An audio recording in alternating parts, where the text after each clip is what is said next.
a los 12 años aproximadamente, ¿sí? Quiero que sepas que nuestra Constitución, el tercer artículo de la Constitución dice que la obligación es laica, gratuita y obligatoria para todos y tiene que ser de calidad.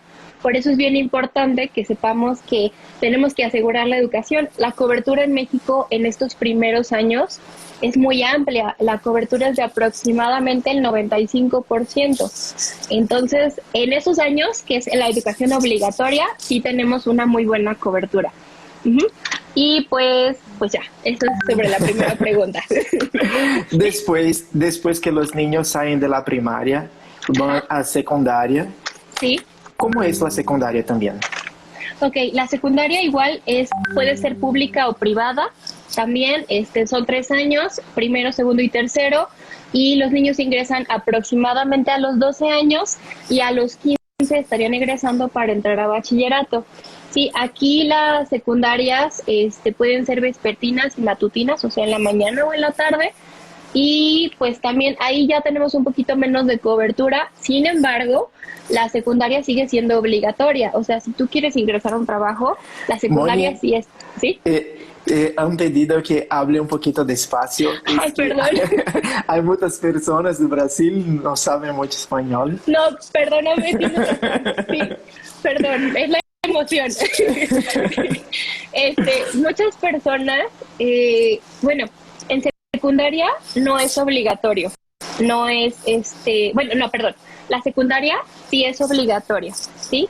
Para que tú puedas ingresar a un trabajo comúnmente te piden que al menos tengas la primaria y la secundaria, uh-huh, y que sea una secundaria, la secundaria como te digo, puede ser pública o privada, puede haber secundaria en la mañana o en la tarde, matutina y vespertina. Uh-huh.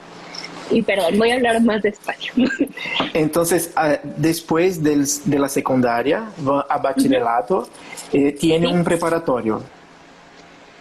¿Un preparatorio previo a bachillerato? Sí, o algo que no tiene. No, bueno, mira, la secundaria termina a los 15 años y es general, ¿no? Sí. Y luego cuando el alumno entra a bachillerato a los 15 años, 15, 16 años, los primeros 2 años de la preparatoria son normales. El alumno explora todas las materias, cálculo, matemáticas, literatura, historia, humanidades, ¿no? Es general. Sin embargo, cuando el estudiante entra a los últimos grados de preparatoria, toma un área, selecciona un área y ya ve si se va a ir a un área de la salud, un área de la administración, un área de la ingeniería, para prepararse para su ingreso a la universidad.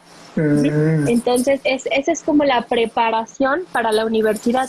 Sin embargo, no es como en Estados Unidos que tenemos high school y en middle school, sino que acá tenemos primero, segundo, tercero de secundaria y primero, segundo y tercero de preparatoria. Uh-huh. Normalmente la preparatoria se divide en semestres, entonces no es como un año, es primer semestre, segundo semestre, tercero, cuarto, quinto y sexto. En quinto y en sexto es cuando te preparas para entrar a la universidad. Entiendo, sí, muchas gracias. Es que a partir de qué edad los niños normalmente cuando tienen una formación adecuada, muy buena, ellos consiguen salir de la secundaria de vez para ingresar al trabajo? Ok, ¿a partir de qué edad los niños, si están en secundaria, normalmente los niños, bueno, lo correcto debería de ser que los niños continuaran el bachillerato, lo correcto. Pero como la educación básica, bueno, no, ya la preparatoria ya forma parte de la educación básica. Entonces los alumnos sí tendrían que ingresar a preparatoria para poder seguir y ir al trabajo. Ajá. Sí. Es lo más común, bueno, es lo más correcto. Ahora, la realidad es que eso no pasa mucho en México. La mayoría de las personas en México salen de secundaria y van a trabajar. Una población, la mitad de la población. La otra mitad sí tiene sus estudios de preparatoria y sigue en la universidad. No sé si eso era lo que me estabas preguntando. Sí. Era. El maestro Marcos preguntó, no, dice, Me gustaría conocer la fiesta de los muertos. México es una Ah, ciudad encantadora. claro, bienvenido. Sí, tenemos el Día de Muertos 1 y 2 de noviembre. Cuando quieras, vente. Eh, Puedes. claro, y les recomiendo que vayan a Cancún. En Cancún hay un espectáculo que se llama Xochimilco. Y en Xochimilco se festejan el Día de Muertos, se festejan los mariachis en una trajinera. Entonces, cuando Me puedan, gustó vénganse. mucho. Ya quiero, ya quiero. Sí, ya que pase la pandemia, nos vamos. Sí.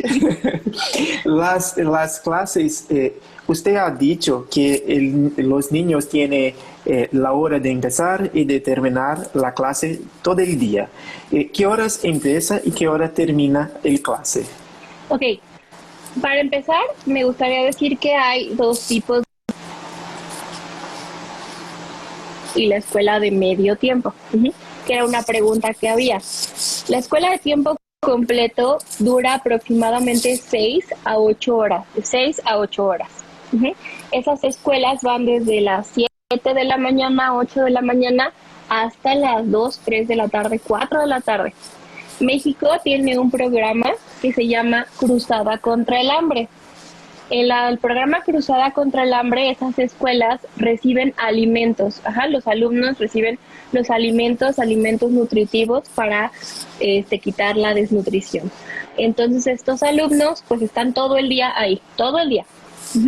Desde la mañana hasta la tarde, hasta que sus papás salen de la escuela y pasan por ellos y pues ya. Ahora, las escuelas de medio tiempo tienen dos horarios, puede ser el matutino y el vespertino. El matutino va desde las 7 de la mañana hasta las 2:30 de la tarde, 1 de la tarde, y el vespertino va de las 2 de la tarde a las 5:30 de la tarde, 6. Entonces Entiendo. tenemos esos dos horarios, ¿sí? Ayer inclusive me puse a investigar porque yo no sabía que también el preescolar existe un preescolar vespertino. Entonces, yo no lo sabía, lo acabo de averiguar ayer, pero sí, hay preescolar vespertino, pero primaria, secundaria, bachillerato, funcionan en la mañana y en la tarde. Hay una otra curiosidad. También es común tener las personas más viejas, 20, 30 años, que no concluyeron la educación y también puede estudiar. Sí, tenemos la secundaria y la preparatoria abierta, tenemos esas escuelas abiertas en donde los jóvenes, los adultos estudian en poco tiempo, en 2 años aproximadamente estudian estos materiales y después concluyen por medio de un examen que es el examen Ceneval. El examen Ceneval es lo que todos los mexicanos deberían de saber al terminar su educación. Entonces, yo termino mi educación y se supone que yo debería tener sus conocimientos básicos. Entonces, al yo tomar mi curso de 2 años, me nivelo, alcanzo a los otros, presento mi examen y estoy listo. Y obtengo mi certificado de secundaria, de bachillerato. Bueno, Pero eso bueno. es para alumnos más grandes, sí. Sí, entiendo. Pero ya conocemos un poquito del México. Sí, Vamos bien. ahora a hablar de otras cosas, ¿no es? Bien, muy bien. Cuando el virus COVID-19 llegó en el México, ¿cuáles fueron las medidas tomadas por el gobierno en relación con la educación? Ok, mira, para esto te platico un poquito. Todo empezó el 17 de marzo. El 17 de marzo se nos dijo de manera muy abrupta que las clases ya no iban a ser presenciales. Nosotros llegábamos viendo lo que estaba pasando en Italia, lo que estaba pasando en España, pero debimos habernos preparado un poco más. Sin embargo, no nos preparamos, tomamos una decisión y, bueno, se tomó la decisión y nos mandaron a nuestras casas. Venía el periodo vacacional de Semana Santa y de Pascua, entonces pareció que los alumnos salían de vacaciones, que se iban de vacaciones y que ya no iban a regresar y que las vacaciones iban a durar 4 semanas, pero eso no era cierto. Los alumnos tenían que seguir tomando clases porque si no corrían el riesgo de perder clases. Entonces, bueno, en ese desbalance que hubo, pues no se suspendieron las clases presenciales, pero se empezaron a hacer ajustes para empezar a tener clases por medios digitales y virtuales. México tiene un grave problema, que es que la mitad del país pues no tiene las condiciones óptimas. La mitad del país vive en un rango de pobreza. Entonces no hay una conectividad para todos, no hay internet para todos, no todos tenemos luz, no todos tienen computadora. Entonces, pues, ¿qué pasó en ese caso? En ese caso, México saca programas de televisión y de radio en donde empieza a empezar a tratar de nivelar a los estudiantes y darles los contenidos básicos. Para que sepas esto, bueno, a lo mejor no lo dije previamente, pero los estudiantes tienen los libros de texto gratuitos.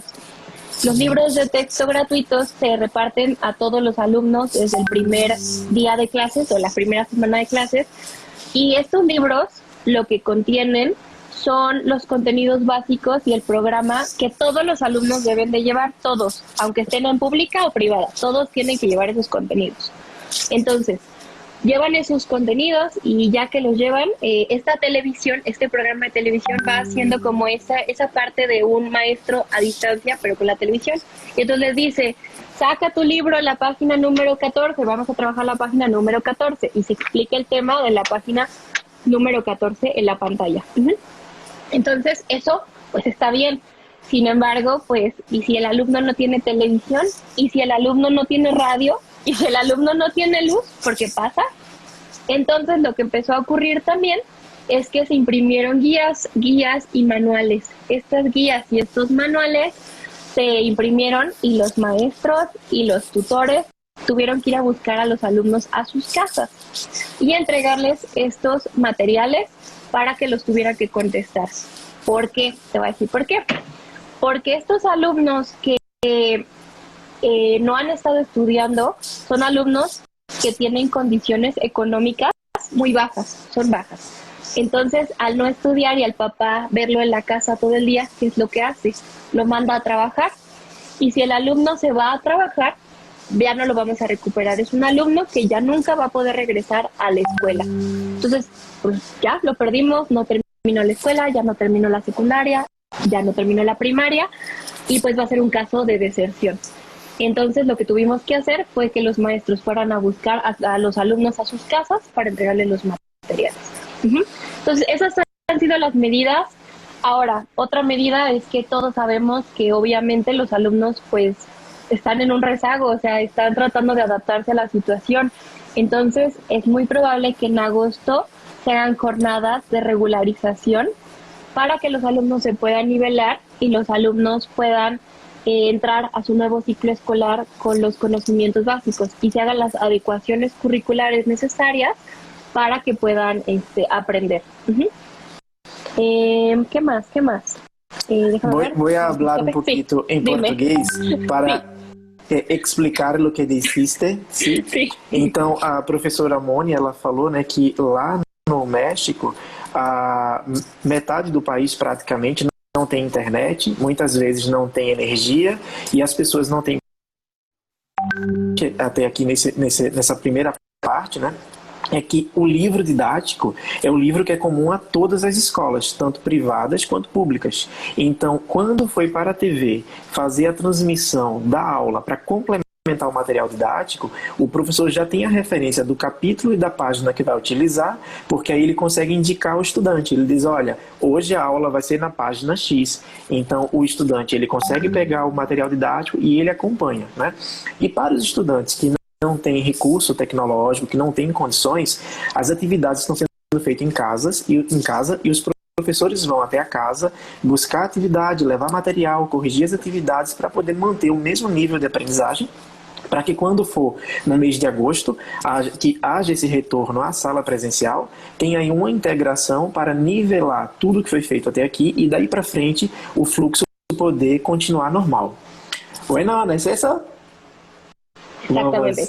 No hablo portugués, pero sí. Muy bueno. Entonces, yo he visto, ¿no?, que el gobierno de México anunció en jueves 16 de abril que se extenderá hasta 30 de mayo la Jornada Nacional de Sana Distancia, con el fin de evitar la propagación de COVID-19. Pero de allá hasta acá, ¿Ya tiene otras informaciones de cuándo regresa, no regresa? Ok, disculpen el ruido, ahorita se quita. El día lunes de la semana pasada lunes, se dio a conocer que en México vamos a trabajar por medio de un semáforo. Este semáforo cuenta con 4 colores: el verde, el amarillo, el naranja y el rojo. Es un semáforo que nos va a ir diciendo cómo va evolucionando el país para ver cómo vamos a ir regresando a lo que el subsecretario de Salud llamó la nueva normalidad, porque bueno, nos dijo que las cosas ya no van a volver a ser como eran Sí, antes. Entonces, bueno, con esta nueva normalidad, lo que se pretende es que las escuelas, pues, cuando estemos en el nivel verde, es cuando nosotros podremos regresar a clases, regresar a las escuelas. Pero la verdad es que hasta el momento no sabemos qué va a pasar. La secretaria, yo vivo en León, Guanajuato, en México. En Guanajuato, la secretaria de Educación, se llama Xochitl Gálvez, dijo que hasta, bueno, la subsecretaria de Educación dijo que no vamos a regresar, los niños no salen, las escuelas no regresan y hasta agosto las escuelas no van a estar. Ahora, universidades como la Universidad Autónoma de México, que es la UNAM, la Ibero, ellos ya dijeron que el ciclo se extiende y que se termina hasta agosto. Sí, pero seguimos todavía en una gran incertidumbre porque pues en México aún la curva se está aplanando, la curva de contagios se está aplanando, no hemos logrado, o sea, las cifras que se tenían en Europa no han llegado a México. Sin embargo, la semana pasada los datos empezaron a incrementar. Hay que ver en México cómo van a estar evolucionando estos casos y pues a ver si regresamos pronto o no regresamos pronto. Pero por ahorita, pues así seguimos a distancia. todos en casa. Todos en casa, Tengo efectivamente. dos preguntas para hacerte. Una es en relación al maestro, los maestros. Otra es en relación a las escuelas particulares. Ok. Las escuelas particulares en ese periodo que no tiene clase presencial, ¿cómo están hablando con los papás, las mamás en relación al pago, en relación a la factura, en relación a ejecución de las clases? Pero te pregunto eso, que en Brasil hay muchas escuelas que no tienen dinero, entonces ellas están cerrando las puertas, están necesitando de ayuda, entonces ellas empezaron unas clases a distancia, pero con muchas horas del niño conectado en la tele. El niño tiene 8 horas, 6 horas, 4 horas, entonces es mucho tiempo, pero el propósito es que ellas no pueden perder el dinero, ¿no es? ¿Cómo está en México? Ok, mira, te voy a hablar desde mi experiencia, que es lo que yo he vivido. Yo trabajo en una escuela particular y tengo personas cercanas que están en escuelas particulares. Las escuelas particulares lo que han hecho en algunos casos es reducir en un porcentaje la colegiatura, el 10% o el 20%. Sin embargo, las colegiaturas se siguen pagando de la misma manera, asegurándole a los papás que los alumnos están conectados. ¿Qué pasa? Lo que se ha buscado en la mayoría de las escuelas privadas es que el alumno esté conectado como si estuviera en su jornada laboral de 7 de la mañana a 2 de la tarde en Internet, ¿no? Entonces, en Microsoft Teams, en Zoom, en Skype, el profesor está en línea y está dando su clase. Tiene el pizarrón en la parte de atrás, o tiene alguna pizarra, o va mostrando diapositivas o presentaciones de PowerPoint. Y entonces, pues se van dando las clases como si estuvieran en presencia. ¿Para qué? Para que el papá siga pagando la escuela. Porque si no, pues, ¿cómo le das el sueldo a los maestros?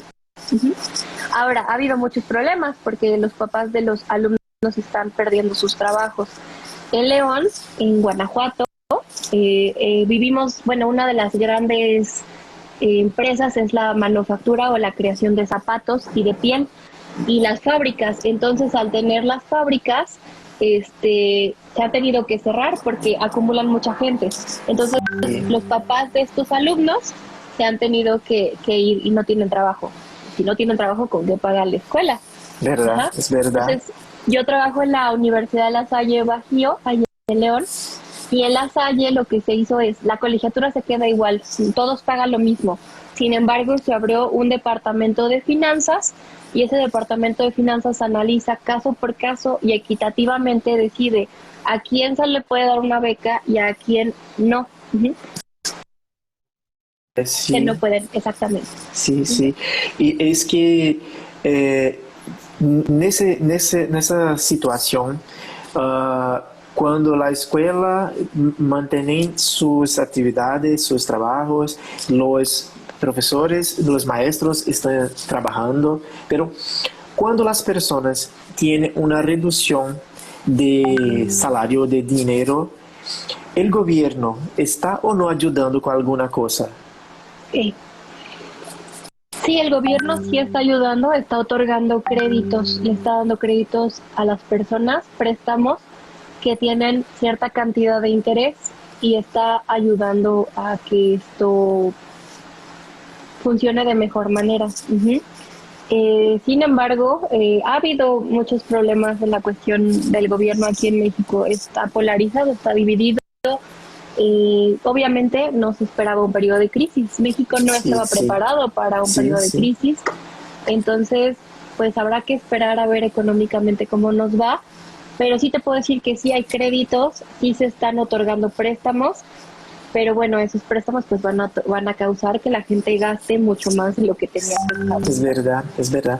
Pero has dicho que en esta época las clases se quedan tranquilas, ¿no es? Trabajando, estudiando, pela tele, pela radio, ¿no es? Pero los maestros, ellos migraron, cambiaron para LAD muy fácilmente o muchos problemas.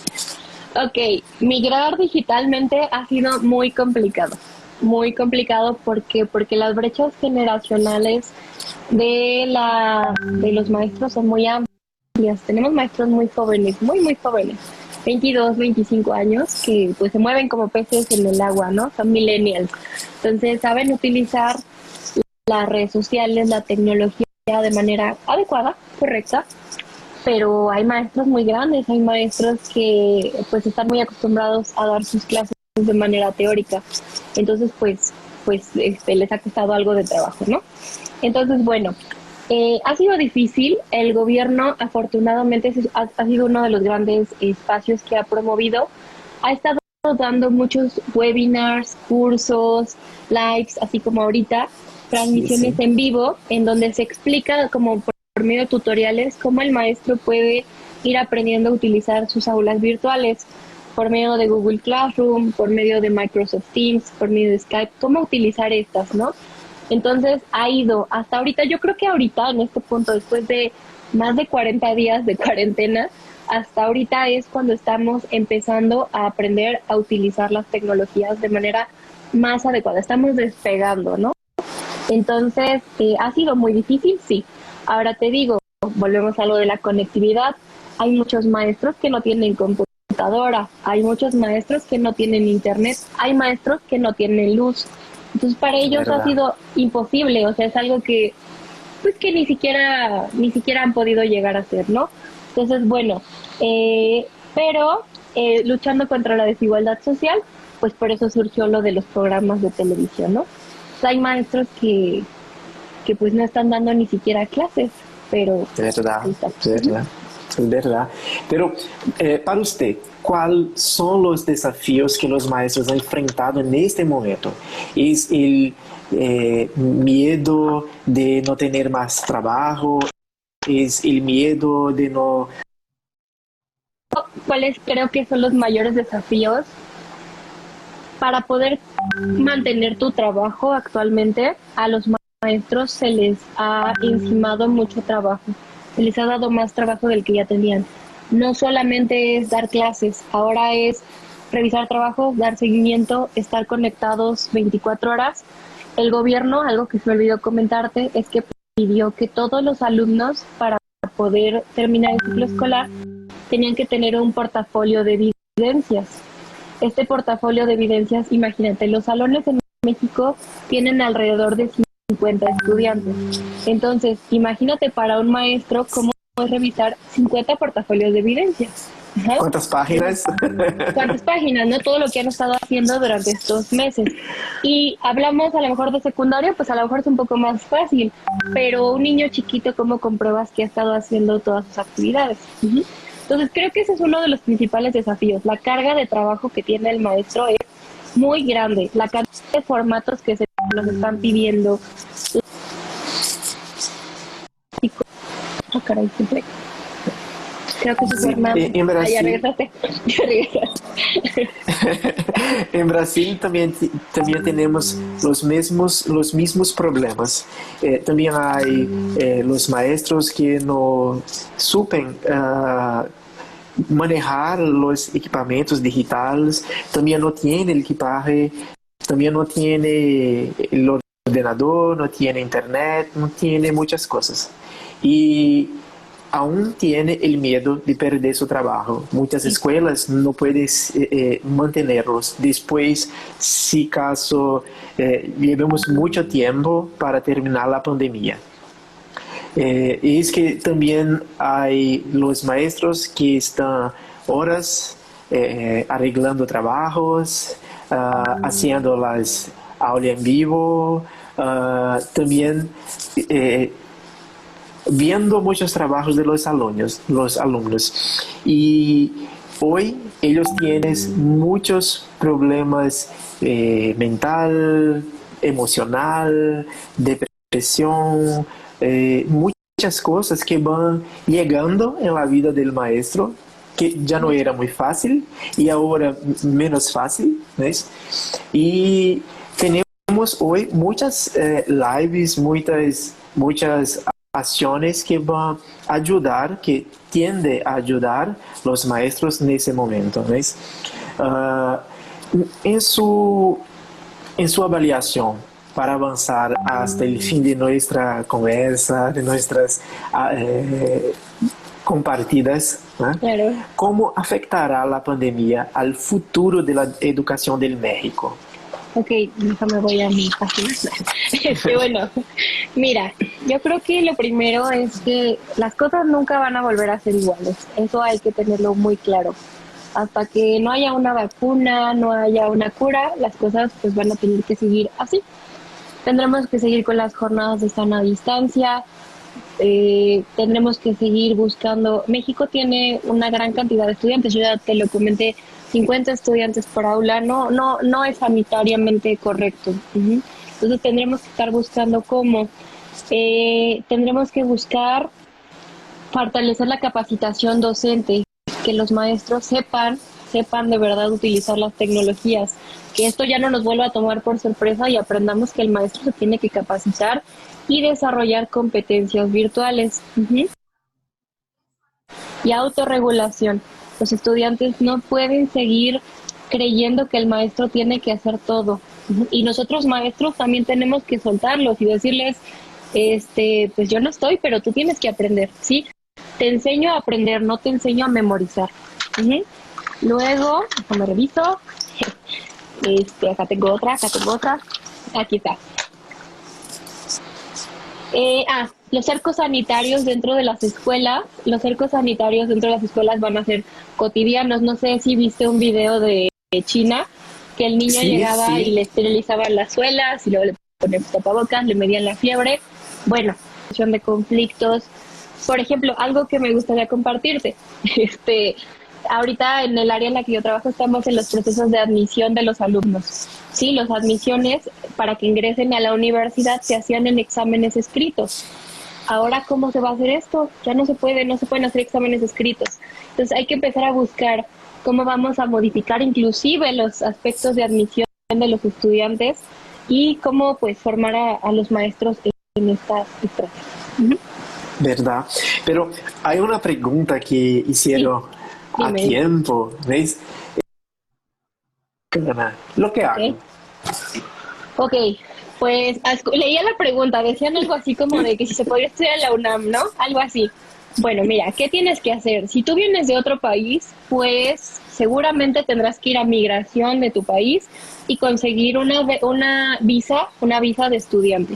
Ya que consigas tu visa de estudiante, haces tu examen de admisión y pues si lo pasas, bien, y si no, pues no, no, tendrás que estudiar para hacer tu examen y seguramente pues te irá muy bien y podrás ingresar. No es tan complicado, ¿eh? Estudiar en México no es complicado, de hecho creo que tiene mucha apertura a los extranjeros, nos gusta la gente extranjera, entonces nos gusta que vengan a estudiar y pues no te preocupes. Creo que también tienes muchas becas, ¿no es? Becas. He visto beca de La Salle, Sí.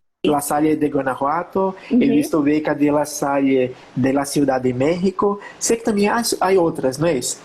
Sí, hay becas. Mira, de la UNAM de donde ella preguntaba, la UNAM es gratis. Bueno, no es gratis, cuesta 20 centavos. 20 centavos es como un cuarto de dólar, o mucho menos que un cuarto de dólar. Mucho Muy poquito, menos. mucho menos. Es muy barata la UNAM. Entonces ahí sí no necesitas una beca más que pues a lo mejor para hospedarte. Si te vienes a vivir acá o a estudiar acá, sí necesitas pues una beca, pero pues es que la verdad, mira, no soy la experta en área de becas, tendría que investigar, No tiene pero problema. en las embajada de México, seguramente encuentras información sobre cómo venirte a estudiar para acá. Si una persona de otro país quiere vivir en el México, piensas Guanajuato o otra ciudad muy cercana, que quiere vivir pero aún no tiene trabajo, va a estudiar y una universidad particular, ¿cuánto tiene de dinero que la persona necesita para vivir y estudiar en un mes, 2 meses, 3 meses?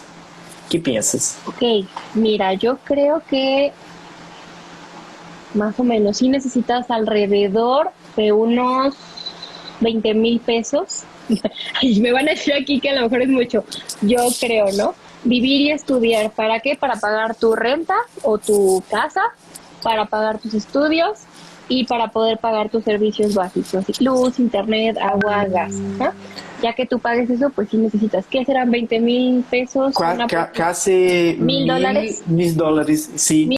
Ahorita subió el dólar, entonces han de ser como $900, pero sí, más o menos. México no es tan caro. México, de hecho, es un país, pues, bueno, si tienes un trabajo ahorita, es que a lo mejor yo me estoy viendo un poco, no viendo hacia todas las realidades, pero no es un país tan caro para vivir. No, Para vivir. no es tan Cuando fui al México, he visitado La Salle del Guanajuato y La Salle de la Ciudad de México. Ujú. He visto que los estudiantes, primero, son muy jóvenes y segundo, ellos hacen deporte, música, teatro, otras cosas de arte. ¿Cómo usted describe la educación del México, además de la formación básica, pero por la formación para la vida, la sociedad?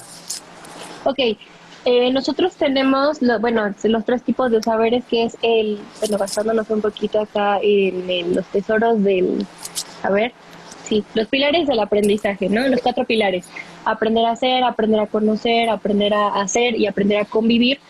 Nosotros nos basamos en esos cuatro pilares y los ponemos en los tipos de saberes: el saber procedimental, el saber actitudinal y el saber teórico, ¿no? En el saber actitudinal, nosotros es donde ponemos aprender a hacer y donde le tenemos que enseñar al estudiante a tener una formación integral. Ujú. Al menos donde yo trabajo, esta parte de la formación integral se utiliza por medio de los créditos en donde el alumno tiene que llevar a cabo actividades artísticas y culturales y actividades de servicio social. Ujú.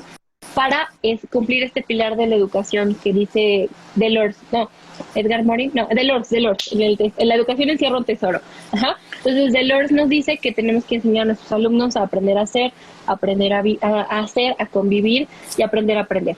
Ajá. Entonces, por eso es que nosotros llevamos a cabo esta educación. Ahora, habiendo empezado con esto de las competencias en México, el modelo por competencias, En el modelo por competencias se habla de las competencias blandas.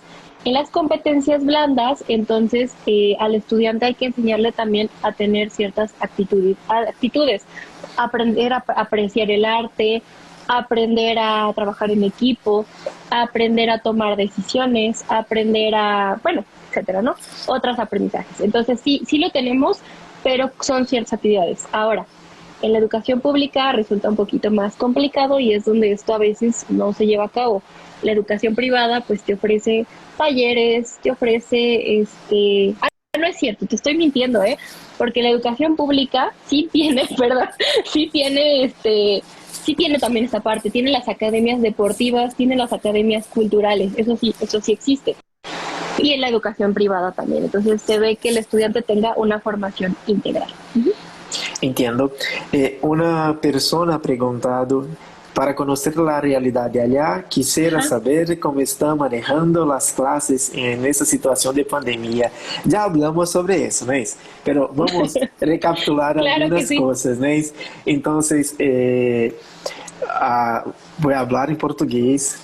A Mônica já falou, né, um pouquinho aqui com a gente, disse que lá as aulas também, como aconteceram aqui no Brasil, foram de repente, né, do dia para a noite. Todo mundo teve que ficar nas suas casas e não poderiam mais ir à escola no outro dia.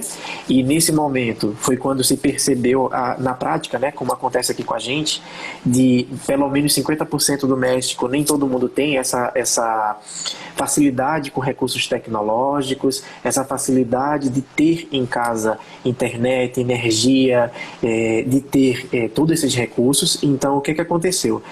O governo ele habilitou, né, a TV e o rádio para transmitir as aulas. Como o livro didático lá ele é igual para todas as séries, em todas as escolas, tanto particular quanto pública, o professor ele ia para na TV, né, enquanto ele ia fazer lá a sua transmissão, ele já dizia assim, a aula de hoje vai ser na página tal, capítulo tal, e o estudante ele acompanha por esse material que ele já tem em casa. Aqueles estudantes que não têm rádio, não têm TV e não têm nenhum recurso tecnológico que facilite isso, o professor vai até a casa do estudante, recolhe o material, deixa material e é feito num formato de tutoria, onde ele vai fazendo o estudante ir aprendendo e evoluindo. O que a professora deixou claro pra gente é que pelo menos a expectativa é voltar em agosto, e quando voltar lá em agosto, eles vão fazer tipo um nivelamento, né?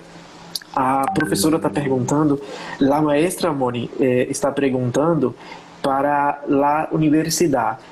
As universidades todas cambiaram já de imediato para a internet, para a rede, ou também se quedou um tempo sem classe e depois foi para a TV? No, como foi na universidade? No, la universidad no está trabajando por medio de la televisión. De hecho, la UNAM, la Universidad Nacional Autónoma de México, que es como la máxima casa de estudios y es la mayor representante de las escuelas públicas, estas universidades sí pararon la escuela. ¿Por qué? Porque la mayoría de sus carreras son prácticas, entonces el alumno de medicina, el alumno de enfermería, de veterinaria, no han podido. Entonces ellos dijeron que ellos paran, pero van a regresar 2 semanas antes o 3 semanas antes para recuperar esos cursos y nivelarse un poquito como lo que mencionaba, ¿no? Ahora las escuelas privadas de La Salle, la Universidad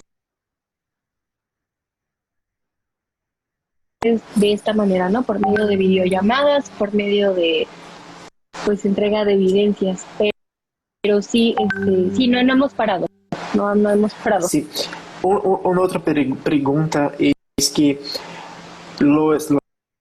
las clases están en vídeo, están en la internet, pero los maestros se quedaron en sus casas haciendo las clases o sí. Fueron a la escuela, se quedaron no. en sus casas. Los maestros están en su casa, así como estamos tú y yo ahorita, así están transmitiendo. Yo me paro a las 20 minutos antes, ¿no? Me arreglo y empiezo a dar mi clase y se da de esta manera. Nosotros tenemos que estar, bueno, yo doy clases en bachillerato y en el como el maestro está llevando a cabo las clases.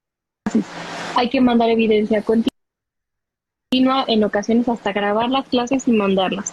En universidad no. En universidad el control ha sido un poquito más pues de autonomía, buscando que los maestros puedan llevar a cabo las cosas. Entonces, pues estamos viendo que cómo funciona esta situación, pero sí, el maestro está desde su casa trabajando, nadie lo hace ir a la escuela.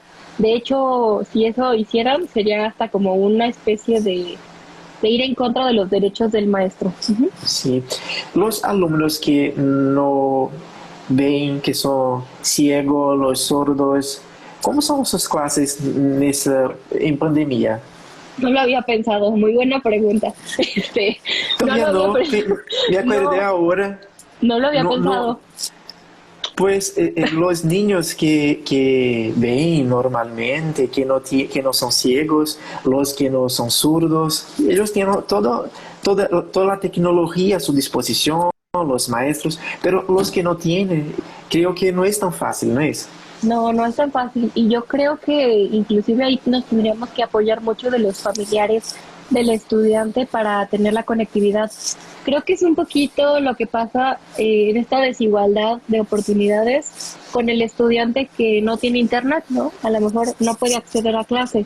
Y la escuela lo que está haciendo es ser muy flexible, muy, muy flexible con estos estudiantes. Entonces, supongo que con un alumno que tiene una necesidad educativa especial, como puede ser no escuchar, no ver, alguna discapacidad, pues supongo que han de utilizar algún recurso con ayuda de los padres, escuchar la llamada, ver las presentaciones para poderlas tomar notas, supongo que así, pero la verdad es que como yo no trabajo con alumnos Sí. con necesidades educativas, nunca lo había pensado, ¿eh? Tienes razón. Sí. Entonces vamos a Nos queda de tarea. empezar, Sí, empezar a pensar, pues creo, no sé, en México, pero en Brasil hay muchas personas que necesitan de ayuda, que son ciegas, que no caminan, es usuario de cadeira de roda, ¿no? Y ellos necesitan de ayuda, pero en ese momento es muy más difícil, ¿no es? Pienso claro. también otra cosa, ¿no es? Los maestros que están en ese momento haciendo de todo para cambiar, para engagement, se engajar, Contactar, conectar. sí, sí, né? Se envolver, né? Con todo el proceso de enseñanza, pero hay también aquellos que están haciendo sin querer hacerlos, ¿no es? Que están haciendo las clases en vídeo, pero no le gusta. ¿Cuál es la cualidad de sus clases en ese momento? Ok, de los maestros que no les gusta este tipo de trabajo, Sí, sí, es bien difícil. Mira, yo te puedo platicar una experiencia cercana. Hay maestros que hacen el mínimo esfuerzo, el mínimo, e inclusive da un poquito de enojo, porque hay maestros que le invertimos mucho tiempo y pues tenemos miedo de que nos bajen el salario, de que perdamos nuestro trabajo. Y por ejemplo, hay maestros que no les importa, que ni siquiera se conectan, ¿no? O ni siquiera han estado pendientes. Entonces, pues ahí la universidad tendrá que ver qué medidas tomar para asegurar que el alumno no sea engañado, porque el alumno sigue pagando una colegiatura. sí, es Entonces, verdad. ¿cómo aseguras que el servicio que esté recibiendo pues sea lo que está pagando? Porque si hay alumnos enojados, ¿no? Que te dicen, bueno, yo no estoy pagando la luz de la escuela, no estoy pagando la electricidad, no estoy pagando el agua, ¿porque me sigues cobrando la misma colegiatura? Entonces, pues, entramos con estas discusiones. Sí, pero quiero hacer más una Sí, pregunta. dime, claro. Eh, Usted es mexicana, vive en el México. ¿Cuál es la visión que tiene del Brasil, de ahí, de allá? ¿Cuál es la visión que los mexicanos tienen de Brasil en relación a la educación, en relación al gobierno, la política? ¿Qué piensan los mexicanos sobre el Brasil? Mira, yo sé ahorita que están en es que no quiero decir nada malo. Están teniendo problemas en gobierno con su nuevo presidente. con Sí, Bolsonaro, mucho, mucho. entonces que están entrando como en este desbalance social. Espero que no haya nadie aquí que apoye a Bolsonaro, porque no sé, yo es nada más lo que he leído. Este, sé que tienen un sistema de educación muy bueno. De hecho, cuando ustedes han venido, Brasil ha venido a presentar a los congresos, he visto muchísima innovación tecnológica. He visto que tienen mucho contacto con Google. Ajá. Sí, sí, Me acuerdo que venían los hermanos de La Salle Brasil y presentaban proyectos tecnológicos muy buenos que a mí me llamaban mucho la atención. Entonces, mi visión es como que tienen tecnología muy buena y que tienen esa visión que a nosotros nos ha faltado. Y pues socialmente que pues, están ahí. ¿Qué más? Que han tenido los cambios de Vilma, sí se llamaba su perfil, Vilma, sí. sí, sí. Y bueno, no sé más, la verdad es que no quiero decir nada que pueda ser un poquito ofensivo, pero bueno, como te digo, mi visión ha sido desde que yo los vi en los congresos lasallistas, la tecnología, tienen esta gran empatía por la tecnología. ¿No sé Sí, yo? es que en ese momento, Ya sí, volví. bueno, aquí en Brasil ahora creo, no he hecho ninguna busca, pero creo que muchas, 70% de las escuelas están utilizando el Google. Utiliza el Google Classroom, utiliza varias otras tecnologías, pero siempre muy cercana al Google. Hace el Google Meet y a veces el YouTube para hacer las transmisiones. También hay pocas otras alternativas. No están utilizando TV ni radio con frecuencia. Tiene algunos casos, pero no mucho. ¿Ves? Y prefieren hacer las clases al vivo. ¿Ves? Algunas con el video grabado, pero hay mucho al vivo. Y creo que después que terminar, que la pandemia se fuera, las cosas serán mejor. Pero estamos aprendiendo mucho, estudiando mucho, practicando mucho, entonces creo que no regresaremos. Nosotros jugamos mucho así. Hay antes de pandemia, después de pandemia. Bien, Pues después es un universo no visitado. Vamos a nuevo. conocer todo nuevo, todo nuevo. Pero quiero también agradecerte mucho, mucho, mucho. Gracias. Llegamos al final, nos restan poquitos minutos. Entonces quiero agradecer por estar aquí conmigo, con nosotros, hablando, compartiendo un poco del México, lo que es el México. Soy apasionado por México, me gustó Ay, mucho las veces que fui a México, ¿ves? Y me gustó mucho todo lo que dijiste, pues compartiste con nosotros una visión que ni todo el mundo tiene, pero es muy importante. Pues es muy igual a Brasil. Es una persona Invítanos. fantástica y siempre estás en la red compartiendo cosas. Me gusta mucho, ¿ves? Muchas gracias. Entonces, gracias por todo, Moni. También quiero hablar en portugués. Sí, sí, claro, También claro. quiero Y agradecer luego ao yo quiero Robert. agradecer. Tú. Também quero agradecer ao Hub Educate da UFPE, né, na pessoa da professora auxiliadora Padilha, do professor Marcos Barros, né, aos meus amigos que fazem parte do Hub que propuseram essa proposta e estão aqui também assistindo, discutindo, conversando, mandando questões. Então, muito obrigado a todos. Né? Maestra, buenas noches para usted. Sé que ahora es 18 horas. Las seis, sí. 18 Las horas. 18 horas, 18. Sí, 6 de la tarde. 6 de la tarde. Aquí Sí. es 20 horas. ¿Ves? Ya voy a Entonces, dormir. gracias por todo. No, muchas gracias a Gracias. ustedes. De verdad, gracias por la invitación. Gracias a las personas que nos sintonizaron, nos vieron. Y como bien dices, esperemos seguir colaborando y pues poder compartir y crear algo, ¿no? La verdad es que te agradezco mucho saber la visión que tiene Brasil. Esto que comentas de antes de la pandemia y después de la pandemia me enriquece mucho, me dejas muchas tareas y de verdad muchísimas gracias.